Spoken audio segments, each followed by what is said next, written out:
Hello everyone, welcome to online study point. आज हमारा economics का पहला टॉपिक है एंड दैट इज़ पंचवर्षीय योजनाएं या फिर 5 ईयर प्लान्स। तो इसके बारे में हम देखेंगे। वैसे तो ये प्लान्स अब ख़त्म हो चुके हैं, 5 ईयर प्लान्स यानी कि पंचवर्षीय योजनाएं। शब्द से ही समझ में आ रहा होगा, पंचवर्षीय 5 वर्ष के लिए जो योजनाएँ बनाई जाती थी। तो पहले इसके बारे में थोड़ी सी बात कर लेते हैं, फिर अपने क्वेश्चंस पर आएंगे। तो पंचवर्षीय योजनाएं, सबसे पहली चीज़ जो जानने के लिए है कि केंद्र प्रायोजित योजनाएं होती थी। मतलब कि सेंट्रल प्लानिंग के ज़रिए इन्हें बनाया जाता था और सेंट्रल के ज़रिए इन्हें लागू किया जाता था। वित्त पोषण भी सेंट्रल गवर्नमेंट ही करती थी और फिर राज्य अपने अपने राज्यों में उसको लागू कर देते थे। ठीक है, तो ये केंद्र प्रायोजित योजनाएं होती थी। क्यों बोल रही हूँ मैं, क्योंकि 12वीं पंचवर्षीय योजना आखिरी थी हमारी। और क्योंकि जो पंचवर्षीय योजनाएं हैं, इनको लागू करने का काम, इनका पूरा प्लानिंग बनाने का काम, ये सब योजना आयोग का होता था। और हम सभी को पता है आज योजना आयोग ख़त्म हो चुका है, उसकी जगह पर नीति आयोग की स्थापना की गई है। और स्थापना का मतलब ही यही था कि जो विकेंद्रीकरण है, डिसेंट्रलाइजेशन है, उसे लागू किया जा सके देश में। क्योंकि जो पंचवर्षीय योजनाएं होती थी, इसमें केंद्र ही सारा काम करती थी, राज्य को सिर्फ अपने अपने राज्यों में उसको लागू करना है। ठीक है, और ये जो पंचवर्षीय योजनाएं लागू की जाती थी ना, एक अवधारणा को लेकर ही लागू की जाती थी कि one size fits for all. लेकिन ऐसा संभव तो नहीं है कि एक ही साइज़ सबको फिट हो जाए। ठीक है, राज्यों की ज़रूरतें अलग होती हैं, केंद्र को वो ज़रूरतें शायद ना पता हो। ठीक है, तो इसीलिए ये महसूस किया गया कि पंचवर्षीय योजनाएं, ये जब शुरुआत की गई थी उस टाइम पर अच्छी थी, लेकिन अभी उनको हमेशा के लिए हम कंटिन्यू नहीं कर सकते हैं। तो इसलिए पंचवर्षीय योजनाओं को ख़त्म कर दिया गया, योजना आयोग को ख़त्म कर दिया गया, नीति आयोग की स्थापना की गई और नीति आयोग के कार्यों को भी सीमित किया गया, कार्यों और शक्तियों को भी सीमित किया गया। नीति आयोग का काम सिर्फ इतना है कि वो एक सलाहकारी निकाय है। ठीक है, सिर्फ प्लान बनाकर देगी, स्कीम्स बनाकर देगी नीति आयोग, और उसके बाद ये राज्यों के ऊपर है कि वो किस तरह से उसको लागू करना चाहते हैं, लागू करना भी चाहते हैं कि नहीं चाहते। और जैसे पहले पंचवर्षीय योजनाएं ये बनाई जाती थी, अब इसको चेंज कर दिया गया और अब 3 ईयर एक्शन प्लान बनाया जाने लगा है। ठीक है, तो ये तो हो गया थोड़ा सा बैकग्राउंड। अब हम आज की इस वीडियो में 5 ईयर प्लान्स के बारे में ही देखने वाले हैं। नीति आयोग के बारे में हम कुछ डिस्कस नहीं करेंगे। पंचवर्षीय योजनाएं जो कि अब ख़त्म हो चुकी हैं, हमने 12 पंचवर्षीय योजनाएं देखी हैं, तो उन्हीं के बारे में देखेंगे। अब तो इनके कोई मायने नहीं है, लेकिन क्योंकि हमारी हिस्ट्री और हमारे पास्ट का एक महत्वपूर्ण हिस्सा थी ये पंचवर्षीय योजनाएं, तो इसीलिए थोड़ा सा इसके बारे में देखेंगे। और सबसे पहले, क्योंकि इसी तरह के क्वेश्चन फॉर्म होते हैं बेसिकली, तो हम ये देखेंगे 12 योजनाएं पहले देखेंगे, कब कब ईयर कौन से थे, किस ईयर में उनको लॉन्च किया गया, किस क्षेत्र पर फोकस किया गया था, लक्ष्य क्या रखा गया था कि जीडीपी हमें कितनी रखनी है और हमारी वृद्धि दर कितनी हुई थी। मतलब एक होता है ना, हमने लक्ष्य रखा कि जैसे मान लीजिए 1 वीक का आपने कुछ प्लान बनाया, कुछ लक्ष्य रखा कि मुझे 1 वीक में इस बुक के इतने चैप्टर्स ख़त्म करना है। तो एक्चुअल में आप कितना कर पाए वीक ख़त्म होते होते, उसे बोलेंगे कि अनुमानित कितना था और आप उसमें से कितना पूरा कर पाए। तो उसी तरह से पंचवर्षीय योजनाओं में किया गया था कि 5 वर्ष के लिए जीडीपी दर निश्चित कर ली गई थी, लक्ष्य रख लिया गया था कि हमें इतना लक्ष्य लेकर चलना है, फिर एक्चुअल जो वृद्धि दर हुई वो बताया गया। ठीक है, तो ये 5 चीज़ें हैं जो जाननी इंपॉर्टेंट है। देखते हैं एक एक करके। पहली योजना कब लागू हुई? 1951 में, और 1951 से लेकर 1956, क्योंकि 5 साल की अवधि थी, तो 5 साल के लिए इसको लागू किया गया। प्राथमिक क्षेत्र कौन सा था, कहाँ पर इसको फोकस, किस क्षेत्र की तरफ किया गया इसमें? तो क्योंकि उस टाइम पर क्या था, हमारा देश आज़ाद ही हुआ था। हाँ, और आज़ाद हुआ था, बहुत सारी जनसंख्या ऐसी थी जो कृषि के कार्यों में लगी थी, एग्रीकल्चर में लगी थी। तो इसीलिए ये माना गया कि अभी ज़रूरत है हमें कि हम कृषि के क्षेत्र में आत्मनिर्भर बने। ठीक है, तो इसीलिए कृषि, बिजली और सिंचाई, इन क्षेत्रों पर ज़्यादा ध्यान दिया गया। जीडीपी की जो वृद्धि दर, जो लक्ष्य रखा गया था, वो था 2.1%, और हमने एक्चुअल उससे ज़्यादा प्राप्त की थी, 3.6% वृद्धि दर हमने प्राप्त की थी। फिर उसके बाद आते हैं दूसरी योजना पर। दूसरी योजना लागू की गई थी 1956 में और 61 तक ये चली थी। इस पर लक्ष्य रखा गया था, इसका लक्ष्य पूर्ण उद्योग पर ध्यान देना। ठीक है, क्योंकि हमने कृषि पर ध्यान दिया था, हमने आत्मनिर्भरता प्राप्त कर ली थी। फिर ये था कि अब थोड़ा सा उद्योग वाले क्षेत्र पर ज़्यादा ध्यान दिया जाए, तो पूर्ण उद्योग रखा गया था। इसका जो प्राथमिक क्षेत्र था, लक्ष्य रखा गया था जीडीपी का 4.5% और एक्चुअल वृद्धि दर प्राप्त हुई थी 4.2%। ठीक है, फिर तीसरी योजना 1961 से लेकर 1966 तक की थी। इसमें जो लक्ष्य रखा गया था, कृषि को भी, खाद्य को भी रखा गया था और उद्योग को भी। ठीक है, पहले में हमने कृषि रखा, दूसरे में पूर्ण उद्योग, तीसरे में दोनों पर ही ज़्यादा ध्यान दिया जाएगा, इस तरह का लक्ष्य रखा गया। जो हमने लक्ष्य रखा था जीडीपी का, वो 5.6% था, हमने प्राप्त बहुत कम की थी। 2.8% जीडीपी वृद्धि दर हमने प्राप्त की थी। अब ये इतनी कम वृद्धि दर हमने क्यों प्राप्त की, तो ये थोड़ा इस पर नज़र डालिए। 61 से लेकर 66, इसमें 62 भी आया और 1965 भी आया। इन दोनों में क्या विशेष घटनाएं हुई थी? युद्ध हुए थे, एक बार चाइना के साथ, एक बार पाकिस्तान के साथ। तो युद्ध में देश की हालत ख़राब होती है, हम सभी जानते हैं, तो इसीलिए भी हुआ था। और इसके अलावा भयंकर अकाल की समस्या भी हमें देखने को मिली थी 1965 और 66 में। ठीक है, सूखे के कारण। तो 2 युद्ध हुए थे और सूखा भी पड़ा था देश में, तो इसीलिए हालत बहुत ख़राब थी। अभी हालत इतनी ख़राब हो गई थी, तो जब हम चौथी योजना पर आते हैं तो ये कब शुरू होती है? 69 में। 66 के बाद 69 में कैसे? पंचवर्षीय योजना है, फिर 66 से ही शुरू हो जानी थी चौथी योजना, लेकिन क्योंकि हालत बहुत ख़राब थी, जैसे मैंने बताया 2 युद्ध हो चुके थे, अकाल आया हुआ था, तो इसीलिए सोचा गया कि देश का मनोबल बहुत गिर गया था।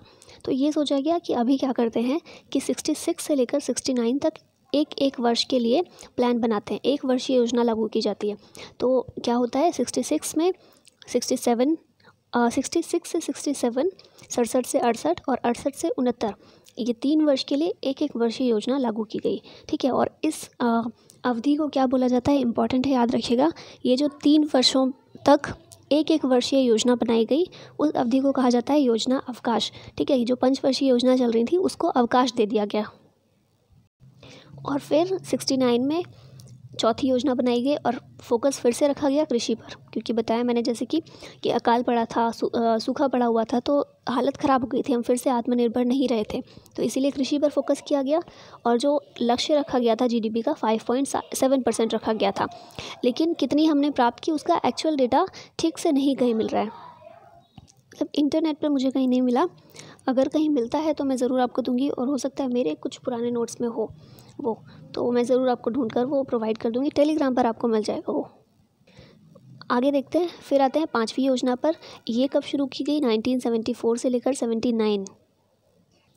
इसका लक्ष्य क्या रखा गया? गरीबी उन्मूलन और आर्थिक आत्मनिर्भरता। ठीक है, ये इसके रखे गए थे लक्ष्य। जो जीडीपी का दर लक्ष्य रखी गई थी, ये थी 4.4% और एक्चुअल जो प्राप्त हुई थी 5% की वृद्धि हमने की थी। ठीक है, और ये जो 5वीं योजना की अवधि थी, इसी के दौरान 1975 में एक 20 सूत्री कार्यक्रम भी अपनाए गए थे। ठीक है, उसके बारे में हम थोड़ा आगे देख लेंगे। तो 1975 में इसमें 20 सूत्री कार्यक्रम भी अपनाए गए थे।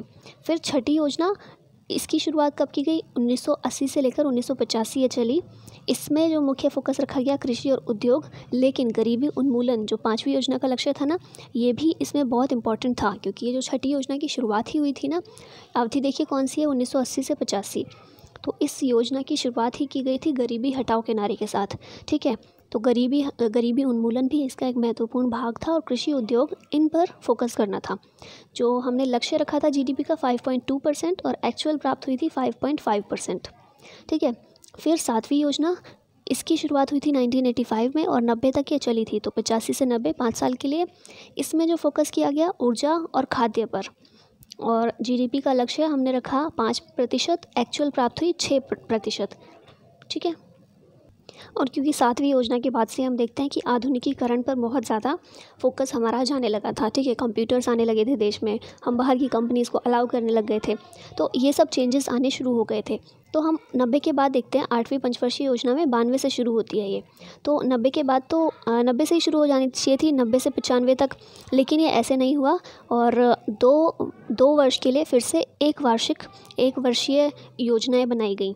ठीक है, एक बनाई गई 90 से लेकर 91 और एक 91 से 92। तो ये 2 योजनाएं, एक वार्षिक योजनाएं 2 बार फिर से बनाई गई। अब ऐसा क्यों किया गया? क्योंकि एक राजनीतिक समीकरण थे जो केंद्र में, वो तेज़ी से चेंज हो रहे थे उस टाइम पर। और उसके अलावा एक और चेंज आप देखते हैं 1991 में, आपको पता ही होगा इस टाइम पर कौन से रिफॉर्म आए थे? LPG reforms. तो हमारी इकोनॉमी के लिए बहुत बड़ा चेंज था ये। ठीक है, तो इसलिए भी क्या किया गया, 8वीं पंचवर्षीय योजना देर से शुरू की गई, 1992 से लेकर 97 में इसकी अवधि रखी गई। इसमें प्राथमिक क्षेत्र कौन से थे, फोकस क्षेत्र कौन से थे, मानव स्रोत और शिक्षा। ठीक है, जो बेसिक चीज़ें थी उन पर हमने बहुत फोकस कर लिया, अब थोड़ी उससे अलग चीज़ों पर फोकस करते हैं, ऐसा सोचा गया।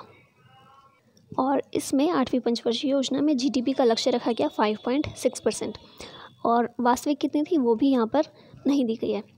फिर नेक्स्ट आता है 9वीं योजना पर। ये 1997 में शुरू हुई और 2002 तक इसकी अवधि थी। इसमें जो मुख्य फोकस रखा गया वो था सामाजिक न्याय। ठीक है, याद रखिएगा, सामाजिक न्याय पर मुख्य फोकस किया गया था, प्राथमिक क्षेत्र था। लक्षित जीडीपी थी 6.5%, वास्तविक प्राप्त हुई 5.4%। फिर आते हैं 10वीं पंचवर्षीय योजना पर। 2002 से 2007 की इसकी अवधि थी और इसमें रोजगार और ऊर्जा पर मुख्य ध्यान केंद्रित किया गया। लक्षित जीडीपी बढ़ाई गई, 8.1% लक्ष्य रखा गया और वास्तविक प्राप्त हुई 7.6%। फिर आते हैं 11वीं पंचवर्षीय योजना पर। 2007 से लेकर 2012 इसकी अवधि थी। इसमें मुख्य फोकस रखा गया समावेशी विकास पर। ठीक है, इंक्लूसिव ग्रोथ पर। और ये क्यों रखा गया, ताकि हर एक वर्ग को लेकर साथ लेकर चला जा सके और हर एक वर्ग को विकास का भाग बनाया जाए। ठीक है, चाहे वो महिलाएं हों, चाहे बच्चे हों, चाहे बूढ़े हों, चाहे जो हम बोलते हैं SC STs, समाज का हर एक वर्ग, चाहे आर्थिक रूप से कमज़ोर हो, सामाजिक रूप से कमज़ोर हो, किसी भी तरह से हर एक वर्ग को साथ में लेकर चलना। और इसमें लक्षित जीडीपी थी 8%, प्राप्त की गई 7.9%। फिर आते हैं 12वीं और आखिरी योजना, ये 2012 से लेकर 2017। इसका उद्देश्य था त्वरित और समावेशी विकास पर फोकस करना और इसमें लक्षित जीडीपी रखी गई थी 10%। इसकी वास्तविक पर ध्यान क्यों नहीं दिया गया ज़्यादा, वास्तविक जीडीपी प्राप्त नहीं है क्योंकि क्या हुआ था, इसी बीच हमने नीति आयोग की स्थापना कर दी और पंचवर्षीय योजनाओं की समाप्ति हो गई, तो समाप्त होते होते इसका कोई महत्व नहीं रहा, तो इसीलिए हमने ज़्यादा इसको एनालाइज किए बिना हमने इनको बंद कर दिया। ठीक है, तो चलिए ये हो गया। अब आते हैं अपने क्वेश्चंस पर। पहला प्रश्न है हमारा, अर्थव्यवस्था के विकास के लिए केंद्रीकृत नियोजन सर्वप्रथम कहाँ अपनाया गया था। तो ये सबसे पहले विश्व में पूछा गया है। सबसे पहले केंद्रीकृत नियोजन, केंद्रीकृत मतलब केंद्र के द्वारा, केंद्र सरकार के द्वारा, नियोजन मतलब प्लानिंग, तो सरकार के द्वारा प्लानिंग जो हमने पंचवर्षीय योजनाएं अपनाई थी, सबसे पहले विश्व में इसको कहाँ अपनाया गया था, ये था पूर्व सोवियत संघ और आज का रूस। ठीक है, आज का रशिया हम जो देखते हैं, यहाँ पर सबसे पहले केंद्र के द्वारा प्लानिंग की प्रक्रिया ये अपनाई गई थी और वहीं से हमने भी डिराइव किया है। फिर नेक्स्ट क्वेश्चन है, आर्थिक नियोजन का पहला विचार किसने दिया। तो इनमें से कौन है जिन्होंने आर्थिक नियोजन का, आर्थिक प्लानिंग का पहला विचार दिया। तो ये है M विश्वेश्वरैया। ठीक है, इन्होंने कहा था कि आर्थिक जो भी हमें विकास करना है पहले प्लानिंग करनी होगी, प्लानिंग के साथ वो ज़्यादा अच्छे से होगा। फिर नेक्स्ट क्वेश्चन है, योजना आयोग का गठन कब किया गया था। तो याद रखिएगा, योजना आयोग का गठन 1950 में किया गया था और ये एक संवैधानिक आयोग नहीं था। ठीक है, कॉन्स्टिट्यूशनल बॉडी नहीं थी योजना आयोग, जैसे कि नीति आयोग है उसी तरह से इसको भी एक सांविधिक दर्जा ही प्राप्त था। लेकिन जो हमारी कॉन्स्टिट्यूशनल बॉडी है वित्त आयोग, उसके अधिकारों को कई बार ये ओवर रूल कर देती थी, इसीलिए इसकी कई बार आलोचना होती थी और इसीलिए नीति आयोग का गठन भी किया गया इसे हटाकर, और अब नीति आयोग की शक्तियाँ सीमित कर दी गई हैं।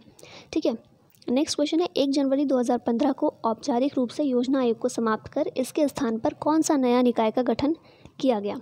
तो हम सबको पता है 2015 में कौन सा नया निकाय गठित हुआ, नीति आयोग। योजना आयोग को समाप्त करके 2015 में नीति आयोग का गठन किया गया और इसका कार्य करने का तरीका बिल्कुल अलग है योजना आयोग से। योजना आयोग क्या करता था कि कोई प्लानिंग बनाई और उसको फिर राज्यों को बता दिया कि ये प्लान बनाया गया और आपको इनको इम्प्लीमेंट करना है। नीति आयोग क्या करता है, कुछ भी अगर पॉलिसी या फिर कुछ भी प्लान बनाया गया नीति आयोग के द्वारा, तो राज्यों को ये नहीं कहा जाता कि आप इम्प्लीमेंट कीजिए, राज्यों को दिया जाता है कि आप इसको देखिए, अगर आपको लगता है तो आप इसको इम्प्लीमेंट कीजिए और जो भी डिसीजन लेंगे वो हमको वापस बताइए। ठीक है, तो हम अगर शॉर्ट में देखें क्या है, तो योजना आयोग का कैसा था, टॉप टू बॉटम। ठीक है, कि टॉप में प्लानिंग बनी और बॉटम में उसको बता दिया गया कि आपको इस तरह से काम करना है। नीति आयोग का काम किस तरह से है, बॉटम अप। ठीक है, पहले नीचे से प्लानिंग बनेगी और वो बताएंगे उनकी ज़रूरतें क्या हैं, नीति आयोग उस पर विचार करेगी, फिर प्लान बनाएगी और उसके बाद उन्हें सलाह के तौर पर वो देगी कि ये हमने सोचा है, आपको क्या लगता है कि ये ठीक है या नहीं, अगर ठीक है तो आप लोग अपना लीजिए, वरना फिर आपकी मर्ज़ी। ठीक है, तो नीति आयोग का काम सिर्फ सलाहकारी है। नेक्स्ट है भारत में केंद्रीय योजना निम्न में से कौन सी हैं। केंद्रीय योजना मतलब जो केंद्र सरकार बनाती है, तो पंचवर्षीय योजनाएं ऑफ कोर्स हैं, 20 सूत्री कार्यक्रम ये भी है, और सांसद स्थानीय क्षेत्र विकास योजना यानी कि MP लैट्स, जो MPs को पैसे दिए जाते हैं 5 करोड़ हर साल के लिए ताकि वो अपने क्षेत्र में विकास कर सकें, तो वो भी केंद्रीय योजना ही है। तो इसका आंसर होगा उपरोक्त सभी। नेक्स्ट है राष्ट्रीय विकास परिषद यानी कि NDC, नेशनल डेवलपमेंट काउंसिल। इसकी स्थापना मंत्रिमंडल सचिवालय के इस प्रस्ताव के द्वारा कब की गई थी। तो ये चीज़ याद रखिएगा, ना तो ये सांविधिक बॉडी है ना ही संवैधानिक बॉडी है। इसकी स्थापना की गई थी मंत्रिमंडल सचिवालय के एक प्रस्ताव के द्वारा। ठीक है, NDC राष्ट्रीय विकास परिषद, तो इसकी स्थापना हुई थी 1952 में। ठीक है, 1952 में। 1950 में योजना आयोग की स्थापना हुई थी और 1952 में राष्ट्रीय विकास परिषद की स्थापना हुई थी। नेक्स्ट क्वेश्चन है भारत की पंचवर्षीय योजनाओं को अंतिम मंजूरी कौन प्रदान करता है। तो पंचवर्षीय योजनाएं अब तो नहीं है, लेकिन जब तक पंचवर्षीय योजनाएं लागू रहती थी हमारे देश में, तब तक राष्ट्रीय विकास परिषद अंतिम मंजूरी इसी की होती थी। NDC प्रदान करता था पंचवर्षीय योजनाओं को। इसी से रिलेटेड नेक्स्ट क्वेश्चन देखते हैं, फिर आप समझ जाएंगे कि ये क्या है। राष्ट्रीय विकास परिषद में कौन शामिल होते हैं। तो आंसर होगा A और C। कौन कौन? योजना आयोग के सदस्य और राज्यों के मुख्यमंत्री। अब देखिए, योजना आयोग का क्या काम था कि बनाना कोई भी पंचवर्षीय योजना, उसका पूरा प्लान बनाना और राज्यों को दे देना कि आपको इसको लागू करना है। तो इसमें राज्यों का भाग कहाँ रहा? राज्यों का तो कुछ पार्ट ही नहीं है इसमें। उन्हें बस जो भी केंद्र ने कहा, जो भी योजना आयोग ने कहा, उसको लागू कर देना है। तो इसको हम विकेंद्रीकरण नहीं बोल सकते, और भारत ने शुरुआत से ही विकेंद्रीकरण पर बहुत जोर दिया है। तो इसीलिए क्या किया गया कि ठीक है, आप प्लान बनाइए, योजना आयोग को प्लान बनाने दो, लेकिन उसको लागू करना तो राज्यों की भी जिम्मेदारी है। तो राज्यों को भी किसी न किसी तरह से पार्ट बनाना चाहिए। तो इसीलिए क्या किया गया, योजना आयोग की स्थापना के 2 साल बाद ही 1952 में ही राष्ट्रीय विकास परिषद की स्थापना कर दी गई, और इसमें राज्यों को भी शामिल किया गया, राज्यों को भी इसका पार्ट बनाया गया, राज्यों के मुख्यमंत्री को इसमें शामिल किया गया।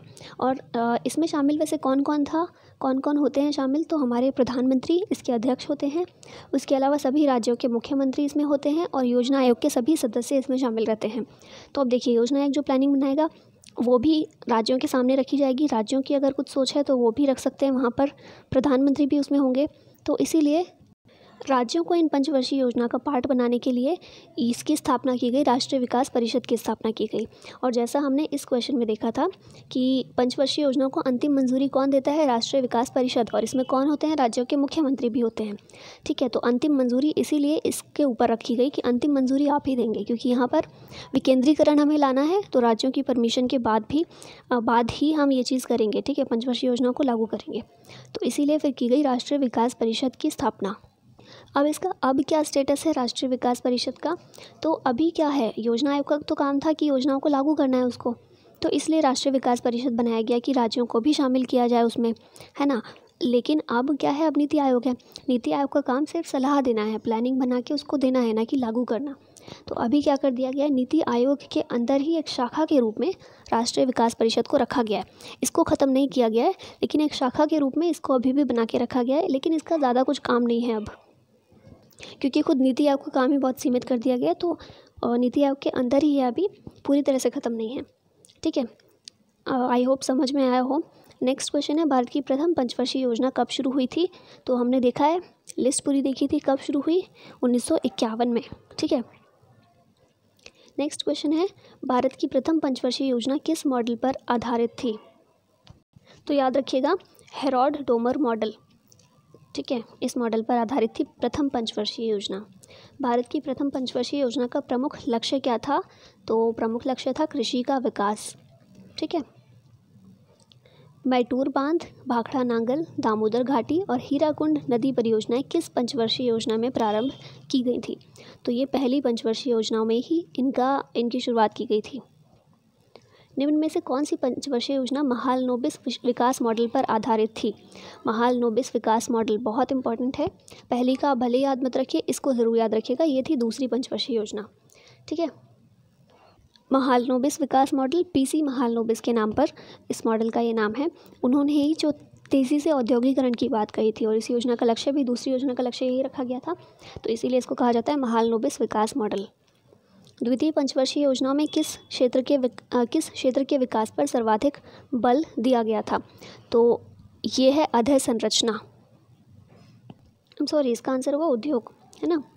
दूसरी पंचवर्षीय योजना, इसका लक्ष्य क्या रखा गया था? तेज़ी से औद्योगिकरण करना।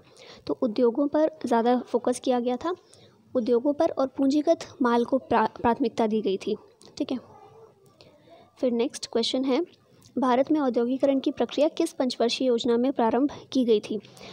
औद्योगिकरण की प्रक्रिया हमने अभी देखा, कौन सी पंचवर्षीय योजना थी? द्वितीय।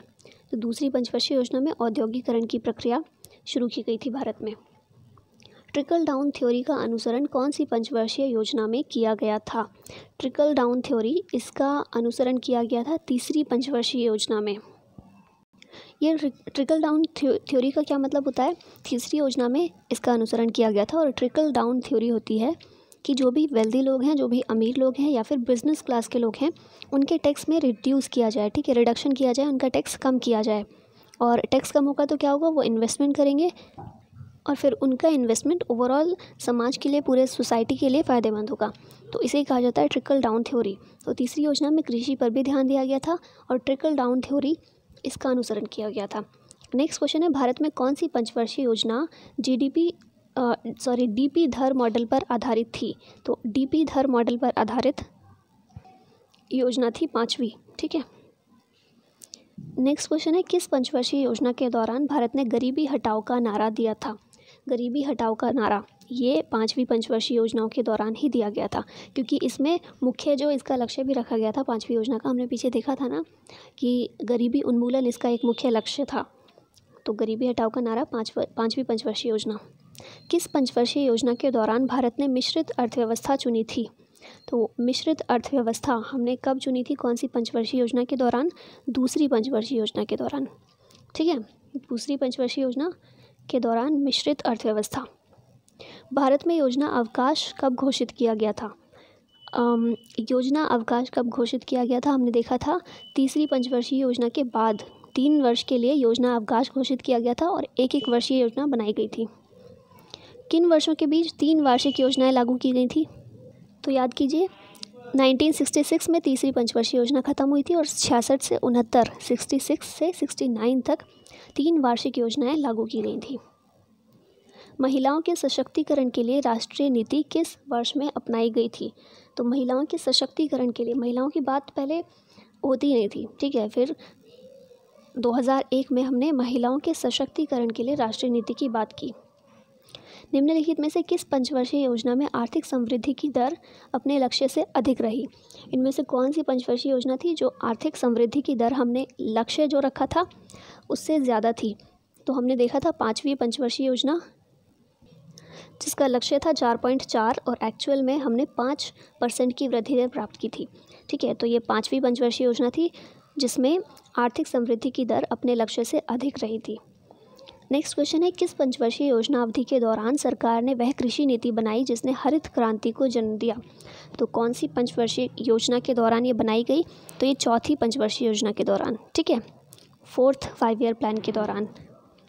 और आज का लास्ट क्वेश्चन है, 8वीं पंचवर्षीय योजना का नवीन प्रारूप किसके निर्देशन में तैयार किया गया था? तो 8वीं पंचवर्षीय योजना, बहुत इंपॉर्टेंट पर्सन हम देखते हैं प्रणब मुखर्जी जी। ठीक है, तो इन्हीं के निर्देशन में 8वीं पंचवर्षीय योजना का प्रारूप तैयार किया गया था। तो ये था 5 ईयर प्लान्स के बारे में। जितनी ज़रूरी चीज़ें हमें जाननी चाहिए थी उतनी हमने जान ली हैं, और क्योंकि अब ख़त्म हो गया है तो इसीलिए नीति आयोग पर फोकस करना ज़्यादा ठीक रहेगा। तो इसी के साथ आज का ये वीडियो ख़त्म करते हैं। Thank you so much for watching this. जय हिंद।